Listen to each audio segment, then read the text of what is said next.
Welcome to the Aware Litty podcast. I am your host Smriti, and I have my co-host Charvi with me today. Our guest today is breaking boundaries where tech meets humanities. Dr. Simi K. Salim is a researcher, educator, and edtech founder who's making AI accessible, ethical, and empowering, especially for women and students in non-STEM fields. With a PhD in English literature from IIT Madras, she co founded HumAIN, the Humanities Lab, a woman led initiative building AI literacy and sparking conversations on ethical considerations in the use of tech across India. Dr. Simi, it's a pleasure to have you here. Thank you so much. Thank you so much, Smriti, for that very, very warm introduction. Thank you so much. You're welcome. So I just wanted to know, Simi, about what do you do exactly, so that for a layman to understand what is it that you do at Humane. Okay, so basically, HumAIN is India's first AI lab for humanities.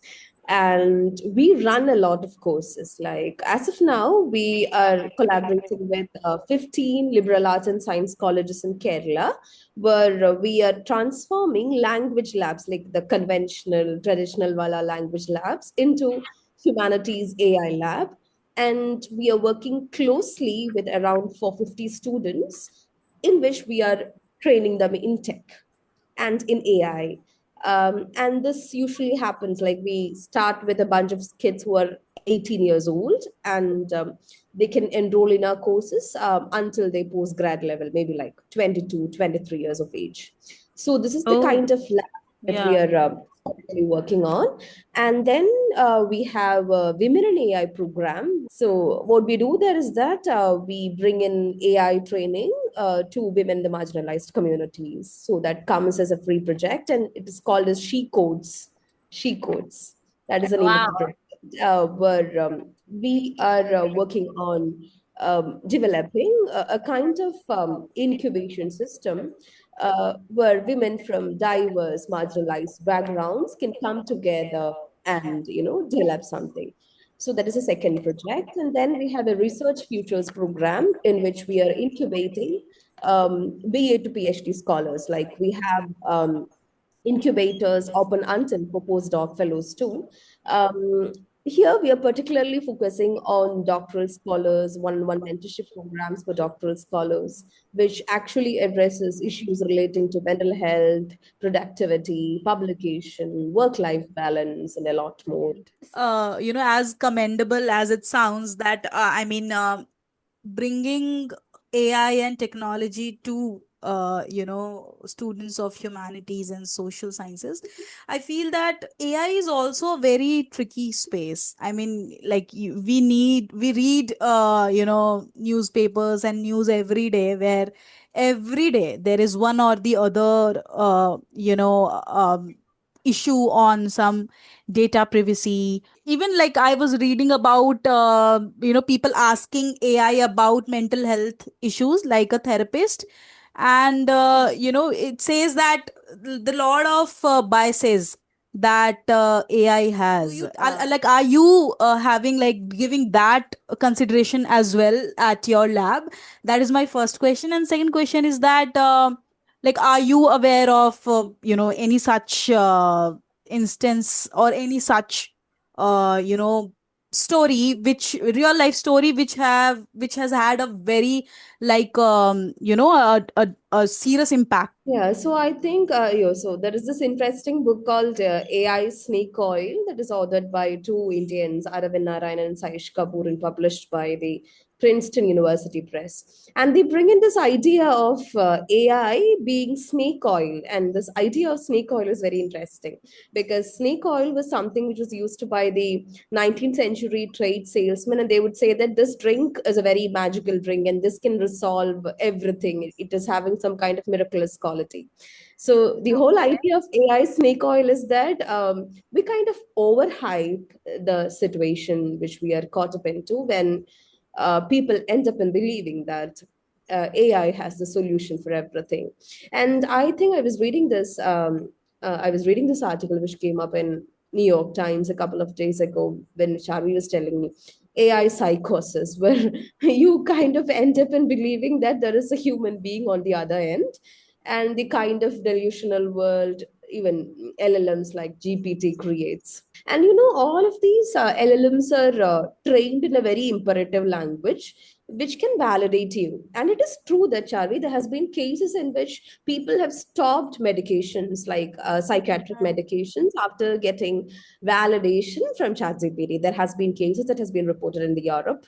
And again, I was reading about it in MIT and MIT Press and New York Times again, where people have stopped taking medicines and a couple of them have become delusional because of the kind of, and there has been instances where people have ended up believing that GPT is more like a god because so imperative, like so affirmative and so validating. It validates everything that you say.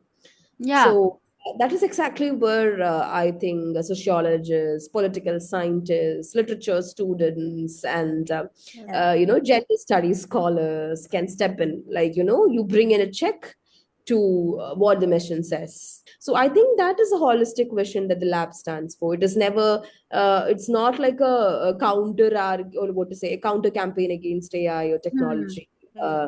That sense of the term. Yeah.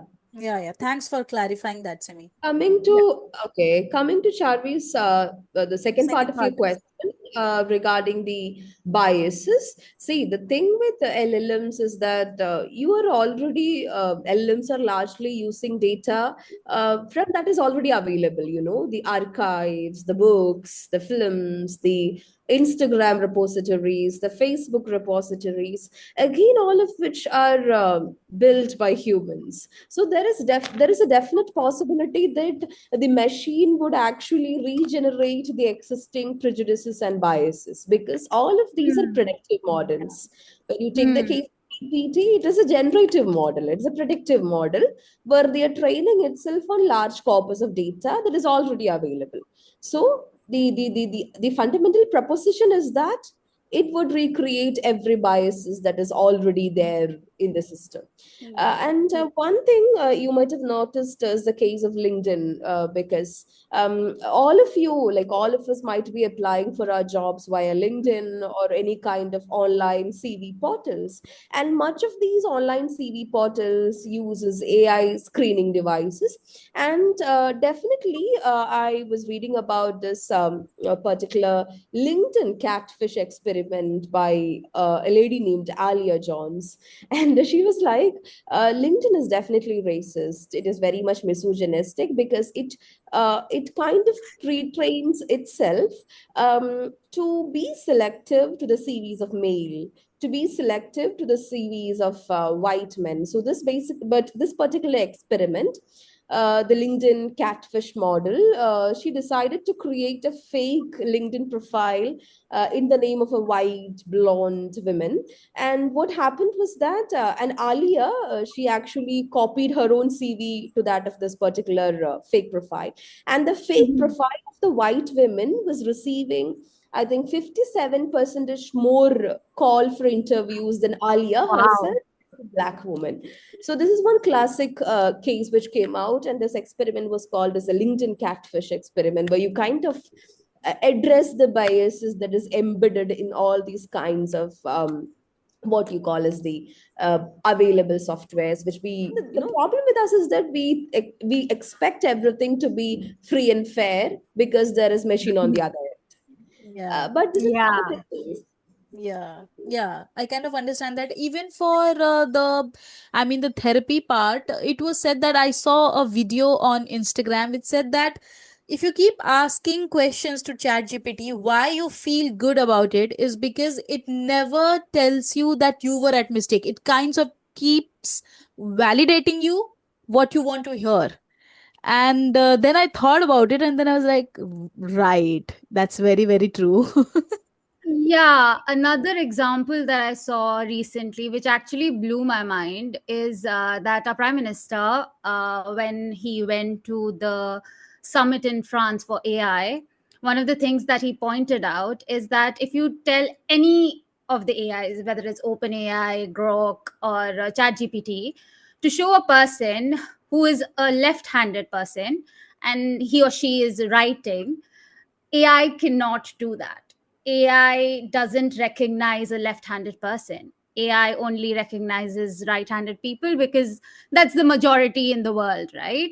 So no matter how much specific you become, uh, it'll only show you a right-handed person, even if you particularly want a left-handed person. So something as simple and basic as that shows how biased it is. And also, there is a case with face recognition softwares.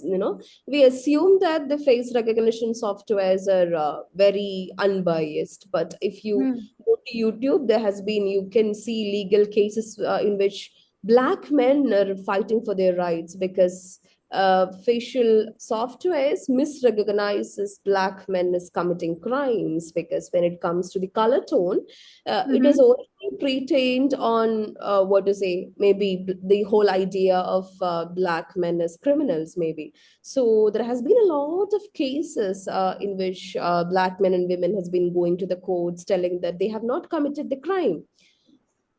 So all of these have been happening. Yeah. Yeah. And not just Uh, that, even that recent MIT study, which said that instead of improving your, the capabilities of brain, the AIs have, might have been just dulling it. So, I mean, more than 80% of the sample group which were studied, they could not even recall one sentence that they had written, 10 minutes ago or something like that. So, that's also alarming. So, wo part to we are not even able to understand right now. I mean, it will take another probably 5 years for a good sample to be there to be able to have a good research.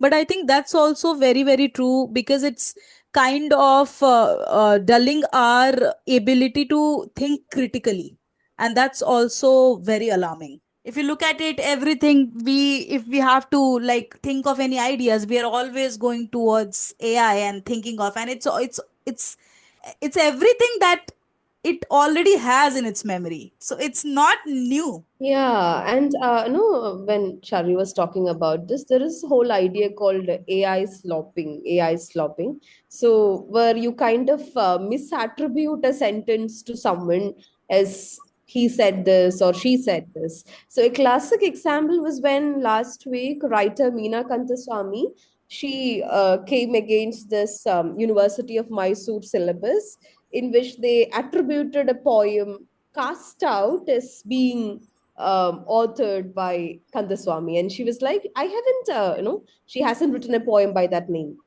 So this is a so this is the whole idea of misattribution, where the machine very authentically says the writer has, he or she has said this, or he or she has done that, and they give you mis citations, or mal citations. And nobody uses that word, but I would say that mal citations. And if you take the case of LinkedIn again, everyone is writing in the same voice. Like there is a kind of homogeneity in language all of us Yeah, have applied, for sure. and it's only 2 years of chat GPT, and we are here, all of us speaking in the same voice and tone and the same rhythm of the machine. So this kind of peer pressure that technology is creating. It's a Yeah. different kind of pressure altogether, the kind of FOMO associated with technology, where you feel the kind of demand to upskill yourself every other second when a new AI tool is launched. See, the problem with using AI tools or Grok or Claude or Perplexity, where you upload your personal data. The whole point is that you would understand the repercussions of this, as Charlie was pointing out. It would take at least 2 to 3 years, maybe, on how are these OpenAI or maybe large corporations based in Silicon Valley using your data. I understand that it is extremely important to upskill yourself via the help of technology and AI tools. And a classic example is people who are especially PhD scholars or doctors applauding their sensitive data for proofreading, maybe. A Hmm. classic example is like, people depending on GPT tools for proofreading. Seriously? And you don't know, like, it is the very authentic data that you have collected from the ground. It might Yeah. be authentic data that you might have collected from a patient. And using an AI tool for proofreading, you don't know where the data goes, even though GPT assures you that they are not using any data for the sake of privacy concerns of its users. I have been asking GPT again and again, do you use our data? And at the end of my 2 day experiment, GPT revealed to me that I use the data for diagnostic training process, and then I cross check the information with other AI tools too, in which there is a kind of mutual agreement that they use their data for pre-training or what called as the diagnostic training process. So that is one thing, Smriti. Yeah. Wow. I mean, we don't really think like Yeah. everybody from our parents to us to people younger than us are like, using it without giving it a second thought. But listening to the examples and the actual reality, it actually shows like, we are in dystopia right now in the true sense of the word.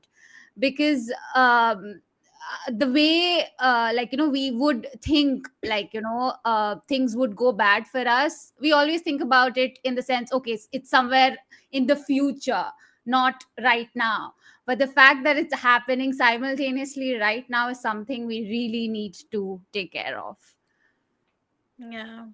And Yeah, I don't think it's the future because ChatGPT has already launched the version 5 a couple of days ago, and then it's moving in a 10x or 100x speed, I would say. It's never the future because it's currently happening. And then Charvi was bringing out this example of MIT brain scans where there was a graying in significant part of the brain of people who were using GPT models. The I think the thinking part is what is going astray, maybe to say. yeah. And thinking part also, and also that aspect is also little sad, I would say, for the lack of better word, where like it would be a sin if I do not if I do not bring up the latest Ranjana remake, Oh, case, where yeah. without the consent of the original creator, they change the ending. And not just that, even the Ghibli thingy, that was also like so. I mean, and people hop on to trends like, oh my god, how, I mean, it just goes on like on Instagram, people are making reels and creating videos and using on and on, and giving more and more prompts to GPT. But for especially for the artistic space, it is extremely sad to see that so much of hard work, so much of creativity goes into writing a movie or creating an art. So even I remember when Ghibli thing was going on, people were like posting things on social media, and I remember Smriti being like, that's the difference of a humanities student and other, like that, the other side of the world. So, and Yeah. she was extremely angry that why are people like, it's not okay, it's not okay. So I think that's what the like where I think the humanities students do not get due credit is that they also bring the why aspect of why it's important. It's not just how, it's also why. So I think that's also a very very important thing, and kudos to you that you are also working on that through your lab. And since you were talking about Studio Ghibli, it was quite sad. And also, one thing which came out was that you cannot file case against OpenAI, or like if you, the whole idea is that we have to file a legal suit against someone. And imagine Hmm. OpenAI is a very large corporate system. It's a very large Hmm. corporate system. Then whom would you file the case against? So that was one thing that came into. And the whole idea of plagiarism, the whole idea of piracy, anti-piracy rules is not something that would be applicable to OpenAI as far as I understand. Yeah, like when the whole Ghibli thing was happening, because I am like, a literature and a film student, it was really personal for me.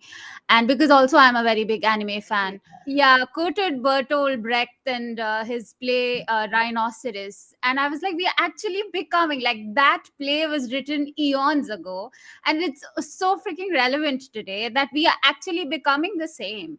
We just following the herd, and that's about it. Like, The thing with Studio Ghibli Images is that he's doing it, so I am also doing it, and this whole kind of delusional world, as Charvi was previously mentioning, like the other person is doing, so we are also supposed to do it. It has almost become like a, as I told before, a fashion trend maybe, because rather than the technological dimension of it, rather than talking about the technological expertise, we all are behind the trend, Smriti, and that might be the reason why India is becoming the largest consumers of AI. I would say, not the creators of yeah, large models, or not the tech behind such large models, but the consumers. Um, consumers, yes. yeah, because we are at the very passive end, That the and speed at which Indians are using AI for like anything and everything under the sun. Like AI is supposed to be a tool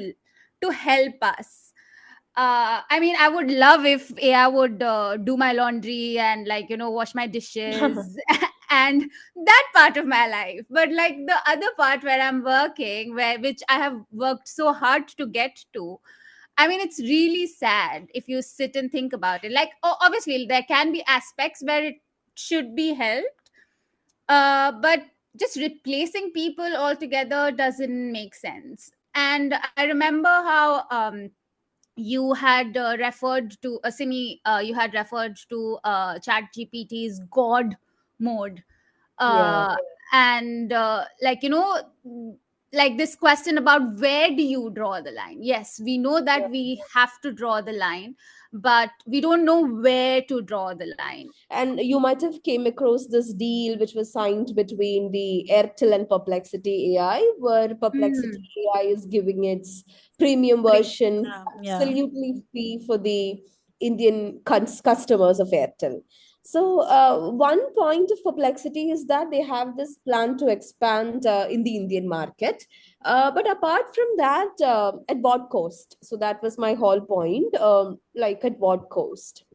Maybe because of the data, Smriti, the kind of data the whole South Asian market is holding. And in the age of AI, or the age of technology, data is something that matters a lot, and all of us are here as passive consumers. It's not uncommon that all of us have the photographs of our kids on social media. It's not that I'm not unaware of that. If technology is available for non-stop consumption, then at what cost? Do we have to pay the bill for that? So I think this is the whole idea, which on which the lab is grounded upon. So, could you tell us more about humane and how, where, when it came about? Yeah, so as you rightly mentioned, I was doing my PhD at IIT. Like, I remember reading an article which came out in the New York Times I think maybe in 2022, and the article was titled as "The Death of English Majors," and I was like, "Oh my God, my discipline is dead." So that was one epiphanic moment which happened for me, and I was like, I should do something to integrate technology into humanities and social sciences. That we are not getting the right kind of curriculum training in maybe math, science, and technology, or what you call as a first hand training. Maybe it's not that we need some kind of relevancy as a discipline, but maybe because science and technology needs a check. And that is something that humanities and social sciences students can do, because we are trained in class inequities, caste inequities, gender, everything would come together in the kind of lens that we look into upon. Yeah. That what is your what has been your practical experience when you interact with the current generation, because you are So interacting with yeah. Gen Z and the Gen Alpha, right? So what has been your experience with them, and what is their reaction to all of this, because they are the like prime consumers, so to say. Yeah, so with regard to the humanities lab, our primary audience is basically kids who are aged between 18 to 22. And when it comes to the Gen Alpha kids, or maybe the Gen Zs Yeah. particularly, the one thing that is quite alarming, which I have came to notice, is that the launch of AI robotics course for kids as small as 5 years old or 4 years old. While I know it's not that I don't recognize the relevance of teaching robotics to the kids or teaching technology to the kids, but 5 years old is little. what is the rationale, or when they should be trained in slow thinking, or maybe just shut off the screens and do something else. And recently I came across this app which was specifically designed for kids, as small as 5 years old, to teach them emotional intelligence and social networking skills. Social networking. Yeah, yeah. Through an Oh So app. my god. they Through an were app. giving, yeah, yes, yes, yes, and they were The circulating this. irony of that. Yeah, I think it has become fashionable, Smriti, because I've seen the flyers all through Instagram, or how important it is to be emotionally eloquent, how important it is to be emotionally intelligent and socially active. And then you're trying to teach the same using an app to a 5-year-old kid. From the Gen Z crowd, one thing I understand is that they can't even stand 2x speed. It's like 3x or 4x and What? 1x, because it's a generation that is centered too much on speed, and maybe the trendsetter. The trends keep on changing Yeah. every day. If you notice Instagram, today's trend is not tomorrow's trend. Yeah. So we are so much trend centric, and very much aspirational also, but in a very I don't know if that is the right word, in a very loop-sided way. Yeah. Yeah, it sounds almost delusional because And one thing I have noticed over the course of time is that they are not the ones who are trained for major degrees. Like a 3-year degree is not something that is not meant for them. A 5-year degree, never. I think what? the whole idea of slow thinking and slow reading has almost eroded. Hmm. And definitely there is a kind of aspiration for skill oriented courses, 6-month courses, 1-year Hmm. courses, which is actually portrayed as a kind of quick fix to everything. You Hmm. train yourself in the 6-month robotics course and you become a robotics engineer. And Smriti, I should say this, like, we have our office in Business Park over here. And I was Mm-hmm. listening to this influencer. They were shooting this particular ad, and she was telling, like, if you are over 18, please do enroll in our 1-year software engineering course. I don't know what does 1-year software engineering course would teach. And then you can become a software engineer. I'm like, oh God. So imagine the kind of maybe I think knowledge systems have become capsule sized. It has Hmm. become in a very fast paced mode. Years. It cannot be a 6-month course and you become a software freaking engineer. What the hell? Yeah, I and I was remembering, like, Duolingo CEO, he was telling the other day by 2030, I think, like 2030, universities would be shut down because they don't need major degrees anymore, but what they need is skills. So I think that again is the problem with the current educational system, because there hmm. are a lot of things a 3-year degree which teaches you. The Yeah. first, patience. And one thing the Gen Z lacks is that kind of paucity and the kind of slow thinking, because everything is available ready made. Yeah. Maybe in a And few of a second, GPT can generate an answer. Yeah. yeah. Yeah. And that sense of commitment, I feel, because it's as simple as that, because we all had the choice of like just dropping out and being like, okay, I can't do this anymore. Because I remember very clearly when I went for my undergrad, the first class, it was my literature class, and we were taught Homer, and we were taught Odyssey by Homer. And I was really baffled because I was like, am I really sitting in English? Because it's Greek, it's a Greek tragedy. Obviously they're teaching it in English, but I'm like, okay, I don't think I will be able to survive. And after 3 years I realized, okay, this is actually what I want to do, because it takes time for you to actually get used to all aspects of any one subject, right? You can't do that in the click of a finger and be like, okay, this is what I want to do. That's being delusional. And not just that, some courses are designed like that because you have to go into those kind of sectors. Like for example, sometimes mbas are very very vigorous, because then they are thinking that they will be placing you in sectors of investment banking. So, and you will have to handle a lot of pressure. So Pressure. so you can't undermine why a course has been designed in a certain way, and the time also. So, you said that you are based in Kerala, right? So, you had mentioned that it is an initiative which is registered under the Kerala Startup Mission. So, how does that work? Yeah, so as I told you, like we have been thinking about this, like the back end work has been going on since the past 3 years. So basically, we are a collective of researchers from India and abroad. Like I have my fellow mentors from Chicago, Stanford, University of Oxford, Germany, UCLan, and a couple of other international universities.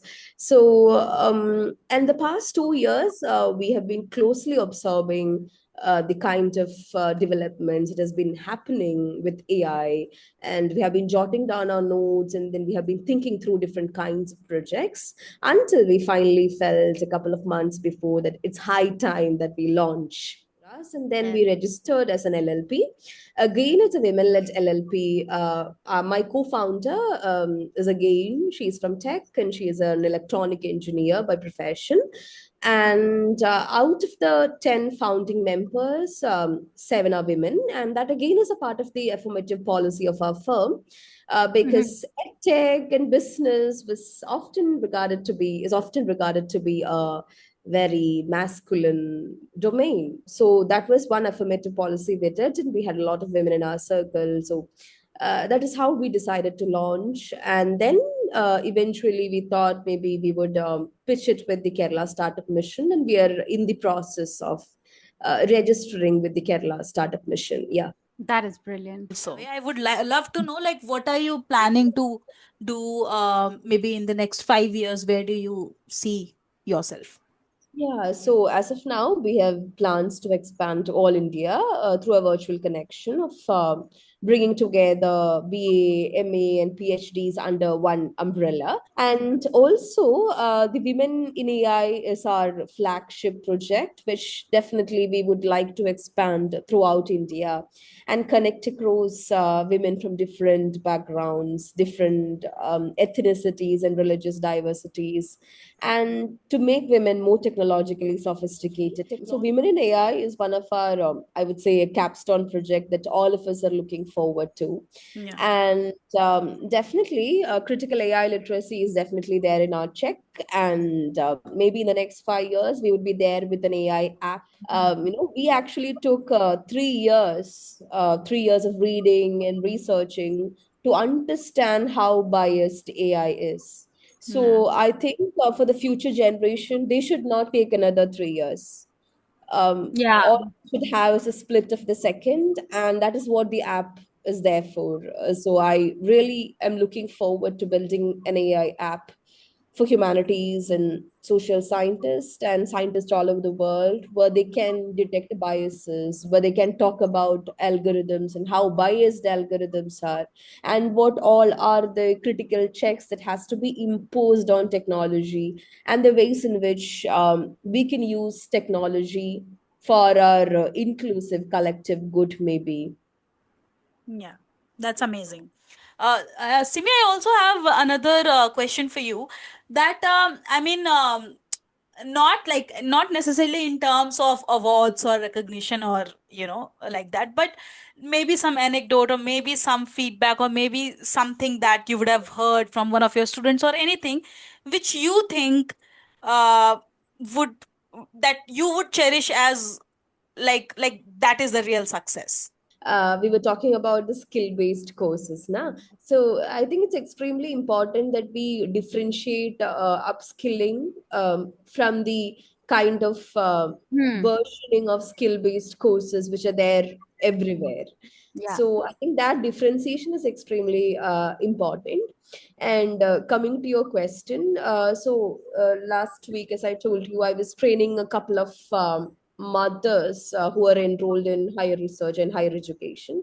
Last week, we had hosted this therapeutic writing retreat for mothers. That was India's first of its kind, in which we were trying to decolonize the entire idea of productivity, because you know how productivity is a very masculine phenomena, and the idea of balancing between work life is a very masculine phenomena. So the workshop was held here at Calicut University in one of the colleges affiliated to the university, and we brought in together 27 plus PhD mothers together, and we were talking like, what exactly does productivity mean for a woman who is unbalancing everything, who is always chaotic and messy.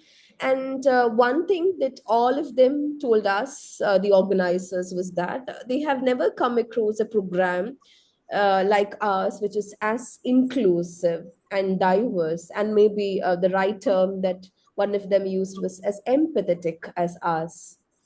When you say that, the hustle culture, or the work life balance is something which is very male oriented, what do you exactly mean?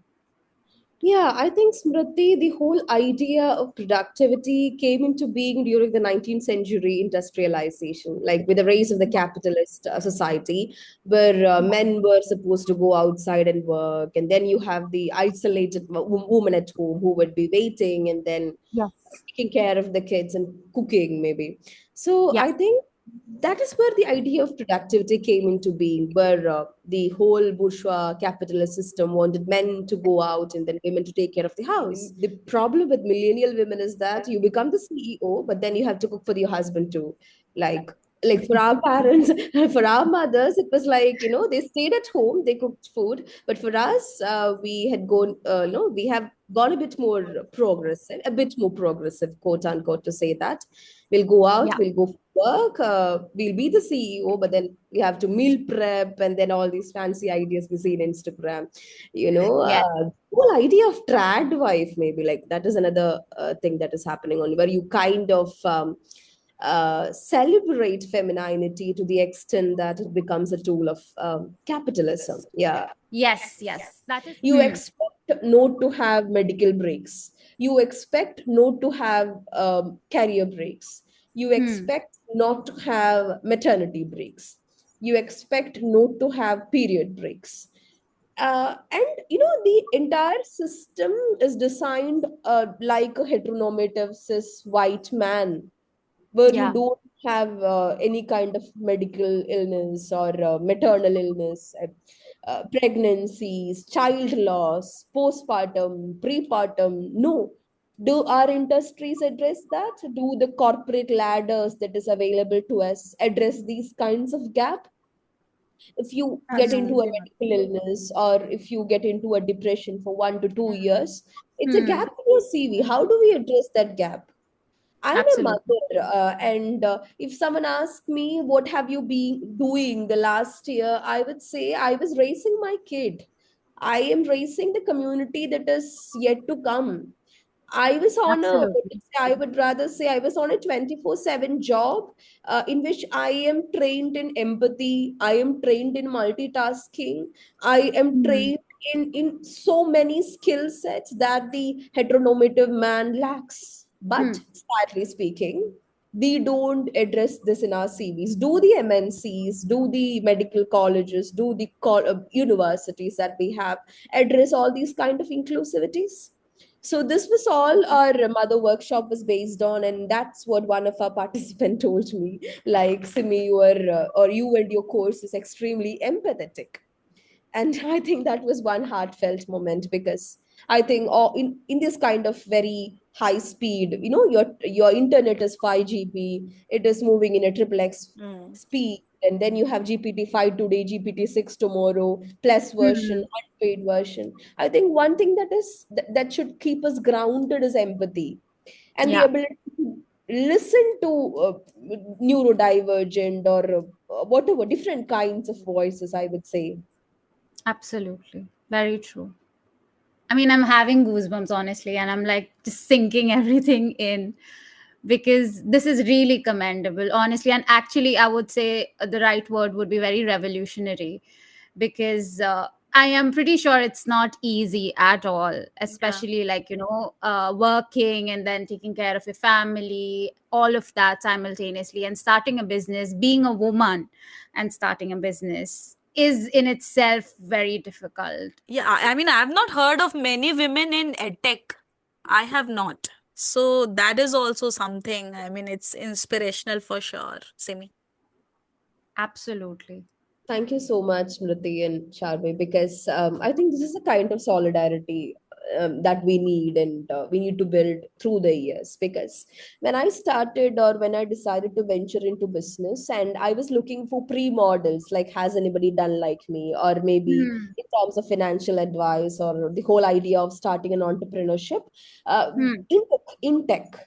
Okay, I'm not talking about the kind of cloth business or bakery business that women are already, we are very good at that. But in tech, going to the mainstream and managing the finances, I was not able to find many. And usually I ended up with talking with male CEOs, or it's not that I'm ignorant about Indra Nooyi or maybe couple of like hers, but Hmm. very rare, Smriti. We don't Yeah. see, it takes time to figure out another women in tech, another woman who is doing a podcast like you. It's difficult to find. So I think that is a kind of solidarity all of us need to build together, reaching out for each of us, like when there is a kind of need. Hmm. Yeah, maybe the whole idea of a tribe coming together. Like we might be in Absolutely. different parts of the world, might be doing different things. Like Charvi is a dentist, and you are from literature background. I am in business, but then there's a whole point which binds us together. Uh, Yeah. which I think it's very intuitive that women can understand. It's only women who can understand. So I think this is a kind of bond that builds women together. So I think a lot of feminist historians have talked about the whole idea of transnational feminism. Like, it moves across borders and languages and religious differences. And it's wonderful, like, where you don't see women who judge each other and then Yes. let each other grow. Yeah. Yeah, amazing. Absolutely. And like more than anything, respect and acknowledge each other's growth. That is really, really inspirational. And I feel so happy that we have the space and we're making the space for ourselves and for the people to So come. I think that is extremely important, building a community together for the Yes. generation Absolutely. for that to come. Yeah. Absolutely. So we do these things, Amy, with all our guests that we ask them to recommend a book or a movie. Yeah, I love reading Afro-American feminists, so I think I would recommend Sister Outsider by Audre Lorde. Yeah, it's one of the book that has taught me empathy, the ability to listen to fellow women, I would say, like, without any kind of judgment, without any kind of stereotypes. Collection of essays and speeches by Lord, and she talks about the whole idea of sisterhood and how extremely important sisterhood is. Because I have always felt, as I told you before, women are very intuitive. They kind of bond over everything and anything. And I think that is one book which has taught a lot about empathy, the whole power of listening, I would say, rather than speaking every time. Just listen to the other person uncritically. And I think it's one skill that we all of us are losing in our own way. All of us are talking and nobody listens. That is extremely important. So, yeah, Lord and maybe bell hooks too. Yeah, I love both Yes. of them. Thank you. That was really, really inspirational and very knowledgeable. And that's like an understatement, I would say, because this episode has been really eye opening for us itself. So I can imagine how it would be for our It's listeners. it's great. It was actually amazing to listen to you, Simi, even as hosts. So, and I'm sure that people who would listen to this particular episode, they will have a lot to know. It was, I believe it was quite insightful, and more power to you, more power to your lab. I hope it grows more and more. All the very best. Thank you And so much. thank you so much for like taking out this time and being here and sharing all of this, because it was really, really inspirational. I know I am reiterating myself, but it truly was. Thank you so much. And I think it's a very overwhelming moment for me too, because I have never come across a podcast in which women sit together and discuss technology and big business. So I think this is one moment that has to be noted down, however small it is. The kind of I would say the kind of mini microscopic revolution that all of us are Yeah. making together. Yeah, thank you so much for having me.